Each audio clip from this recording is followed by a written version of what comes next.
एक छोटे से गांव में एक ब्राह्मण और उसकी पत्नी, जिन्हें लोग प्यार से ब्राह्मणी कहते थे, रहते थे। ब्राह्मण का नाम हरिदत्त था और उनकी पत्नी का नाम सवित्री। दोनों बहुत धार्मिक और नेक दिल वाले थे। हालांकि उनका जीवन बहुत साधारण और सामान्य था, लेकिन वे हमेशा खुश रहते थे।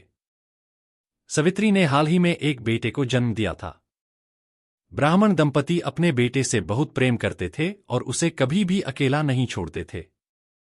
एक दिन हरिदत्त एक नेवला को घायल अवस्था में पाया और उसे घर ले आया। सवित्री ने नेवले की देखभाल की और जल्द ही वह ठीक हो गया। उन्होंने नेवले को अपने घर में पाल लिया और उसे अपने परिवार का हिस्सा मान लिया। नेवला धीरे धीरे बच्चे के साथ खेलना सीख गया और ब्राह्मण दंपति के लिए जैसे उनके दूसरे बेटे जैसा हो गया। नेवला हमेशा बच्चे की रक्षा करता और उसे किसी भी खतरे से बचाने के लिए सतर्क रहता। एक दिन हरिदत्त को किसी जरूरी काम से दूर गांव जाना पड़ा। उसने सवित्री से कहा, मैं कुछ समय के लिए बाहर जा रहा हूं। घर का ध्यान रखना और विशेषकर हमारे बेटे का। नेवले पर भी ध्यान देना ताकि वह भी तुम्हारी मदद कर सके।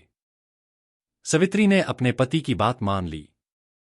जब हरिदत्त चला गया तो सवित्री घर के कामों में व्यस्त हो गई। अचानक उसने देखा कि उसका बच्चा सो रहा है और नेवला भी वहीं पास में सो रहा है।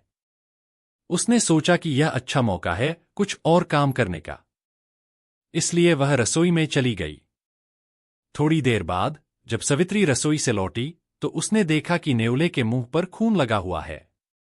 वह डर गई और सोचने लगी कि नेवले ने उसके बेटे को नुकसान पहुंचाया है। बिना सोचे समझे सवित्री ने नेवले को घर से बाहर फेंक दिया और रोते हुए अपने बच्चे के पास भागी। जब उसने अपने बच्चे को देखा तो वह पूरी तरह सुरक्षित और खुश था। पास में एक मरा हुआ सांप पड़ा था। सवित्री ने तुरंत समझ लिया कि नेवले ने उस सांप को मारकर उसके बच्चे की जान बचाई थी। उसे अपनी गलती का एहसास हुआ और वह बहुत पछताई। सवित्री ने तुरंत नेवले को ढूंढा और उसे वापस घर लाया। उसने नेवले को गले लगाकर माफी मांगी और उसके प्रति अपनी कृतज्ञता व्यक्त की।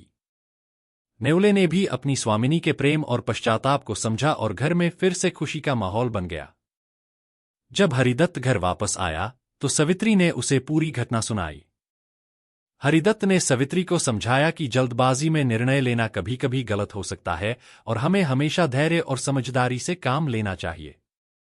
इस कहानी से हमें यह सीख मिलती है कि जल्दबाजी में कोई निर्णय नहीं लेना चाहिए और हमेशा धैर्य और समझदारी से परिस्थितियों का मूल्यांकन करना चाहिए। ब्राह्मणी और नेवला की इस कहानी से हम यह भी सीखते हैं कि सच्चे मित्र हमेशा हमारी रक्षा करते हैं, चाहे हमें उनका मूल्य समय पर समझ में आए या न आए।